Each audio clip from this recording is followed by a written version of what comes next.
Hello there, welcome to Look North. This is what's on the programme tonight.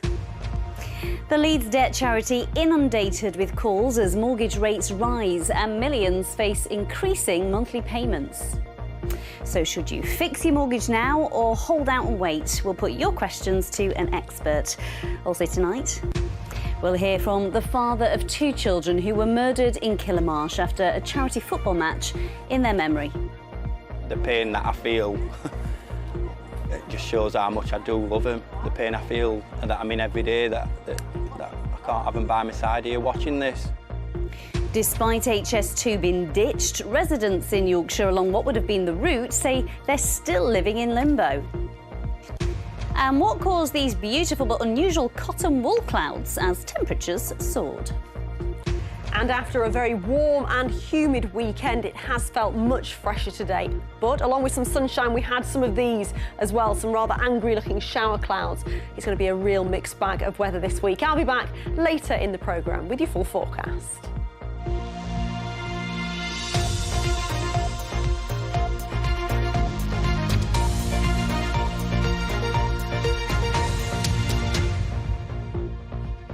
Hello there, it's Monday the 26th of June. Thank you for your company tonight.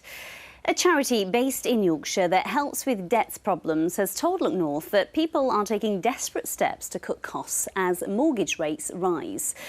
Take a look at this. A typical 2-year fixed mortgage rate now has an interest rate of more than 6%. It's after interest rates went up again last week.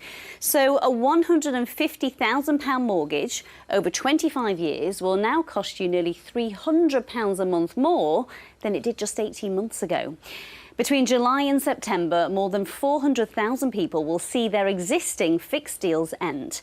And mortgage advisors at the charity Step Change say they've seen a 15% increase in the number of people seeking help in the last 4 months. Our reporter Olivia Richwald has been given special access to their call centre in Leeds. Afternoon, you're through to Beth at Step Change. How can I help? Is he behind with any other bills, rent, council tax, water, TV licence? The call handlers at the charity Step Change help those in financial crisis. Debts are mounting up, bills are being ignored and bailiffs are knocking. Yeah, it does take a lot of emotional resilience to work in the charity at the moment, especially with the cost of living crisis.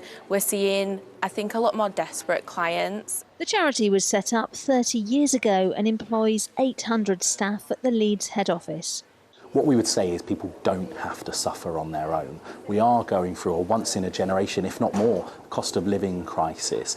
And if anything positive can come out of what is an incredibly horrible situation, I'd hope it is that we can get a bit better of talking about our financial problems and asking for help from organisations like Step Change. Typical clients will already have squeezed their spending on shopping, entertainment and non-essentials. Have you spoken to your lender at all about what help they can offer or assistance they can give you in dealing with that mortgage? Some are also considering cuts that would damage their financial future. I've had clients, advisors, and ask should they reduce their pension payments or stop their pension payments. Costs of such things as health insurance have gone up. People question and ask whether they can make those as a cut, whether they can take those out. And there's life insurances as well. People turn to everything they can try and make a reduction on or that they might deem that they don't need. The message here is to seek help early before debts escalate. Staff can negotiate with creditors and put plans in place to shed debt over time. You are not alone, and it's likely many more people will need help as the interest rate rise continues to bite. Olivia Richwald, BBC Look North, Leeds.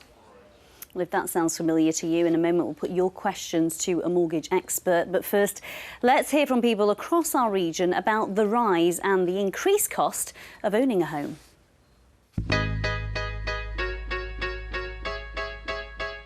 I've had my mortgage for a long time, but recently, due to rate changes and I'd been on a variable rate, I decided to fix it. Locked in for 10 years because I don't believe that things are going to improve in the near future. I've actually saved money by fixing my mortgage, so that was a smart move on my part. Hi, I'm Hazel. I've bought a house literally just down the road in Leeds. Feel quite lucky that I've bought the house 2 years ago. I'm on 5-year fixed rate mortgage. Some of my friends who were maybe at the point where they could buy a house, now it's not going to be for years and years and years. They've kind of missed that opportunity. I started with my mortgage paying around £670. I amended my mortgage when I purchased the remainder of it from my partner to £800, and I'm up for renewal for just over £1,000. If the rates carry on as they are, who's to say that I couldn't be paying £1,200 a month?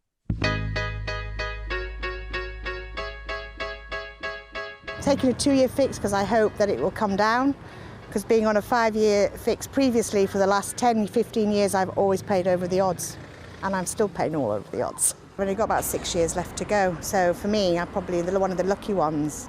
But for people that have got £200,000 mortgages or £250,000 mortgages, I bet they get hit. It's, like with the energy bills, definitely been hit there, so every little penny hurts. It's not in my pocket. Well, it's an issue that affects many of us, with a third of homeowners having a mortgage. Katie Watts is from Money Saving Expert. She knows everything that you need to know about mortgages. Katie, thank you for joining us. First of all, just explain, why is there a rate rise? Well, what's happening is that the Bank of England is trying to keep inflation under control.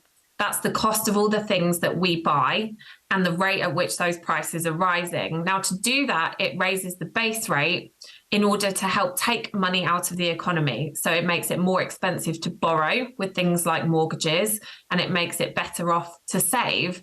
And that means that people spend less and they keep more out of the economy. Now, the knock-on impact of that is that the base rate very much affects mortgages in particular. And for some mortgage holders, there's an instant impact as well. Katie, if people watching are coming to the end of a fixed term, should they hold out or fix right now? I'm sure it's a question you get a lot. Yeah, there's 1.4 million people rolling off of fixes this year, and they were previously quite cheap, probably 1 to 2% they were paying, now 5 to 7%. That's hundreds of pounds extra on a typical mortgage every month. That bill shock can't be underestimated. The really important thing to do is talk to your lender as soon as possible and try and get on either their best rate or go through a broker to get the best rate on the market. Are banks taking advantage of the situation here? Mortgage rates are going up, but savings aren't. It's true that savings rates are not going up as fast as mortgage rates are. Our founder, Martin Lewis, met the Chancellor again last week and did stress to him that the banks need to be keeping their savings rates up, which would also help the Bank of England's goal of controlling inflation, because more people would be encouraged to put money away. We've heard from Belinda in Leeds. She has 2 children in their 20s. They don't own a home. That's just a pipe dream. For renters, could they see their rates going up, or could this actually be a blessing in disguise for some people trying to get their foot on the ladder with house prices dropping? Well, certainly an increase in mortgage rates will affect buy-to-let landlords, and that will therefore get knocked on to renters as well. But not only that, landlords are consumers themselves. Their costs are getting more expensive, which means that they might be hiking up rates where previously they were just creeping them up. So yes, it's really, really challenging. And I think it's very important now that we make sure those on the lowest incomes and the most vulnerable are protected in this cost of living crisis. Very briefly, Anne in your cast, why not immediately cut rates back to 0.5%? Would that not solve the cost of living crisis overnight? Well, the way that they've chosen to control inflation is to put interest rates up, take money out of the economy. So by reducing those rates, then that wouldn't help the issue of trying to control inflation. What's really important if you're struggling is talk to your lender. There is no credit impact from just talking to them. And new measures that have been announced by the Chancellor and most of the major lenders today should give a little bit more help and respite that will prevent arrears and repossessions in the near future, give you a bit of breathing room to figure out your next steps. Kate Wallace, thank you for your time. Next tonight, the father of 2 children who were murdered in Derbyshire has thanked hundreds of people who attended a charity football match in their memory. 11-year-old Lacey Bennett and her 13-year-old brother John Paul were murdered at their home in Killamarsh in 2021 alongside their mother and a school friend. Jason Bennett says organising the event in honour of his children has got him through some very dark days. Nicola Rees reports. I'm so emotional. I've been fine up until this day. Tears, heartbreak. It's one of the hardest things I've ever had to do, and I don't know how I've got to here. I've just got here and it's happening. A day for Lacey and John, full of sunshine, smiles and laughter. It was something Dad Jason wanted to do to honour his children after they were murdered in 2021. Everyone around me who's playing inside, coming to watch us play, they're all people who mean so much to me. And it's amazing. It's amazing that we can all just come together and enjoy a day. And you staying so positive and so hopeful. What have the last few months been like for you? There's no words that can describe it. All I know is that the pain that I feel just shows how much I do love him. The pain I feel and that I'm in every day, that I can't have him by my side here watching this. Lacey and John were murdered at their home in Derbyshire, alongside their pregnant mum, Terry Harris, and Lacey's friend, Connie Gent. It was shocking and brutal. Their mum's partner, Damien Bendel, used a hammer to kill them. He was given a whole life sentence, meaning he'll never leave prison. When I had to go and identify my children, I had to go in a room, and it didn't matter what they looked like to me, they were still beautiful. I still kissed them as if it were their beautiful faces. And I remember holding their hands, and I told them I'd lived their love through me while in pieces. But this is why I've got to enjoy each day that I'm here, because 2 days later, I couldn't handle that pain, and I tried taking my own life. And this is why I'm striving now to do these things, because I'm still here, and I might not have been. So for now, while I am here, I'm going to try and enjoy it as much as I can, even if there are some very bad days. Jason's worked for months to put on this special match at the Jubilee Sports Club in Hillsborough. His side of family and friends are taking on a team of Sheffield Wednesday legends and raising money for charity too. He wants to keep their memory alive, and we just want to help Jay do that, because it's devastating what he's had to go through. Devastating. So yeah, we're here in support of Jay and Youth Cancer Trust and John and Lacey and Dad's Forever United.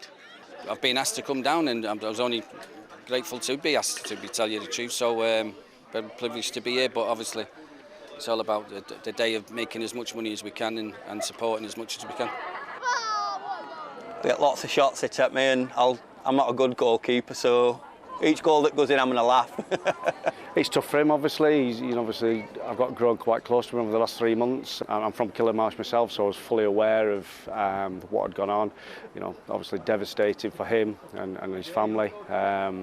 But obviously this will hopefully go some way to helping him and supporting him. That's just too easy. The club means a lot to Jason. He grew up watching Sheffield Wednesday and even named his son after his favourite player. To know that you touched somebody when you were playing is always unbelievable, but this has obviously got a lot of sadness around it.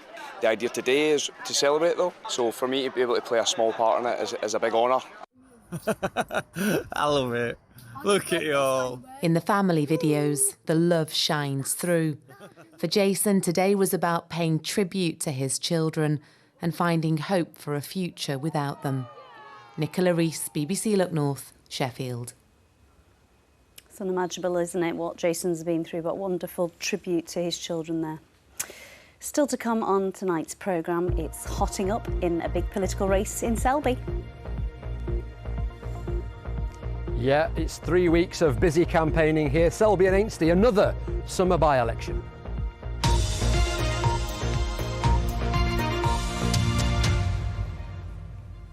Let's take a look at some other stories coming into our newsroom this evening. A man has appeared in court charged with possessing an explosive substance after a bomb disposal team were called to a house in Rotherham on Friday. 12 homes in Treefield Close in Wingfield were evacuated. Police found two suspected improvised explosive devices. Brett Ainley, who's 41 and from Treefield Close, was denied bail and is due in court again next week. Yorkshire ambulance workers are taking part in another strike over pay and staffing levels. Members of the Unite union walked out at 3 o'clock this afternoon. The action will continue until 10 o'clock tonight. Unite says further walkouts are planned until the government makes a fair offer. Ministers have previously said the union's demands are just unaffordable. Can you believe it? It's nearly 2 years after the plan to build the HS2 railway line in Yorkshire was scrapped, and the land set aside for that project is still being held by the government. The 75-mile route from the Midlands to Leeds remains safeguarded in case it's needed for a future project. The government's promising a decision shortly, but residents who live near it say they've been living in the constant threat that the scheme might be resurrected. Here's our transport correspondent, Spencer Stokes. Between London and the Midlands, construction of the HS2 railway line is well underway. In Birmingham, a site has been cleared for the city's new high-speed station. Trains were supposed to run from here all the way to Leeds, on a route that would have passed Bramley near Rotherham, where the railway was going to be squeezed in between homes and the M18 motorway. The plan was scrapped in 2021, but the land needed remains safeguarded, meaning the government could still develop it. Safeguarding perhaps sounds like a good thing, you know, the safeguarding, making people safe. In fact, it's exactly the opposite. What they're doing is the safeguarding themselves. I think anybody with any brain would accept that after 10 years of studying a route, changing it 3 times and then putting it on hold, surely it would be common sense to say enough is enough, you know, we can't find a viable option, we need to call it a day. And the boundary of my land is the fence there. Jean Rogers moved into her home in Bramley just before the HS2 route was announced. A fence separates the garden from safeguarded land. It's still there. You do get on with your life. You've got to get on with your life as best you can and just hope and pray that it doesn't happen. Something you've got to live with for the time being, but the sooner that it's settled, the better everybody will feel. Across the north and the Midlands, in many cases... When the government said it was cancelling HS2's eastern leg to Yorkshire, it promised to look at ways of getting HS2 trains to Leeds, either on an existing railway or some form of new line. Supporters still hope that will happen. Anyone who's been inconvenienced and has seen uncertainty in their own lives about their own homes, I have nothing but sympathy for them, and I can only imagine how difficult this has been. I've written to the Rail Minister today, making very clear my concerns, that what we haven't got yet is an answer for Leeds. We've got a deadline now, another deadline, and I think we've heard that this is going to be soon or very soon, so many times. It's now a year and a half since the integrated rail plan, and what we can't do is wait any longer. The Department for Transport says a decision on HS2 trains coming to Leeds will be made shortly. And then the future of 75 miles of safeguarded land should become clearer. Spencer Stokes, BBC Look North, Bramley. Now, you may have already heard Selby is looking for a new MP, and the full list of people standing has been published. There are 13 candidates, with voting taking place on Thursday, the 20th of July. People living in the North Yorkshire constituency have until a week tomorrow to register to vote. Our political editor, James Vincent, is in Selby for us this evening. And James, you do love a summer by-election, don't you? Yeah, it turns out, Amy, that I've got to love a summer by-election, because as we stand here again, normally when the sun's out and politics goes quiet for a few months, we're heading for our 3rd by-election in the summer in consecutive years. We had Batley and Spen in 2021. Last year we had the Wakefield by-election, and this year we've got Selby and Ainsley. They are looking for a new MP after Nigel Adams resigned. So we thought we'd start off the election campaign by just asking people what they want. I think we need a new leader, for sure. Somebody can bring more change in, be more visible. Whether that's going to be Conservative, Labour, Liberal, don't know. It just needs more investment in policing and youth work, working with young people and developing young people, bringing them on. Just to try and encourage some the owners of retail outlets that are going to be getting the sort of shops that are going to get people to come into the town. So we now know the candidates. They were released late on Friday evening. We were expecting around 8 of them. There are actually 13 candidates. Let's get them up on screen for you so you can have some light tea time reading of who's standing in the Selby and Ainsty by-election. They'll all be fighting for people's votes. We'll be speaking to those parties all the way through the campaign. Keep your eye on BBC Look North and BBC Radio York for the latest on the by-election. But it's a really interesting seat because those 2 other summer by-elections that we've had were both Labour wins, but the Conservatives here have a 20,000 majority. Can Labour do enough to turn over that? I've been speaking to Labour. They want to try and chip away at that majority that the Conservatives have. But the key thing to remember here in Selby and Ainsty is the last 2 times that Selby and Ainsty have changed their political party, so has the country.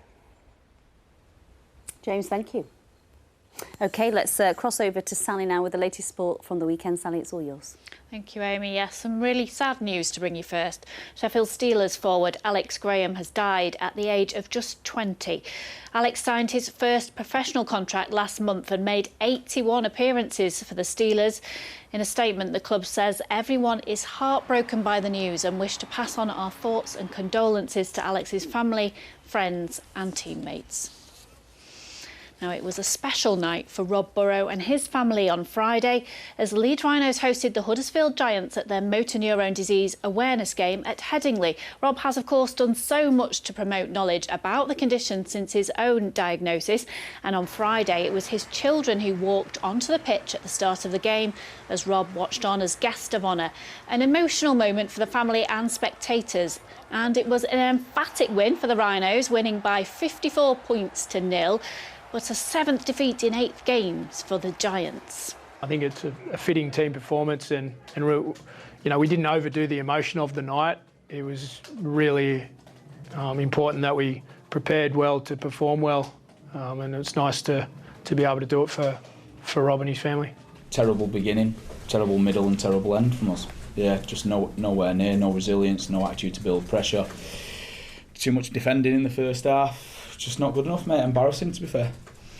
He really wasn't happy, but Castleford were. They moved closer to Super League survival as they held off a spirited fight back from Warrington to win 23 points to 14. The Tigers edged back into the lead in the second half, and this try from Jack Broadbent put the game beyond the Wolves. It was a strong performance from Castleford against second-placed Warrington. They're now 6 points clear of rock-bottom Wakefield, who lost to Hull on Friday. And in Wheelchair Super League, it was a closely fought game between the Leeds Rhinos and Halifax Panthers on Saturday. Despite a battling performance from the Panthers, who came back from 18 points behind, it was the Rhinos for the win. One of 2 tries for Nathan Collins there, 34 points to 30, the final score. And congratulations to our FA Disability Cup winners, North Eastern Yorkshire Cerebral Palsy football team, who won the cup for the 3rd year in a row. They won 4-0 against Norwich at St George's Park yesterday. A nice little back heel for goal number 4 there. The FA Disability Cup showcases the country's top disability football teams. The North Eastern Yorkshire CP team trains in York. And that for now is your sport, Amy. Sally, thank you. I've got some lovely pictures to show you. A minke whale has been filmed leaping out of the sea near Scarborough. Wildlife photographer Steve Shipley was dolphin spotting when he got a rare glimpse of the whale breaching the waves. While it's not uncommon to see whales, porpoises and dolphins off the Yorkshire coast, experts say minke whales rarely breach the water. Isn't that just incredible? Wow, what a sight. And talking of lovely pictures, before we go to the weather forecast, lots of our keen weather watchers have been sending beautiful photographs of the sky filled with interesting cloud formations. Looks a bit like cotton wool. We'll find out a bit about them in a minute from Keeley, but let's take a look first.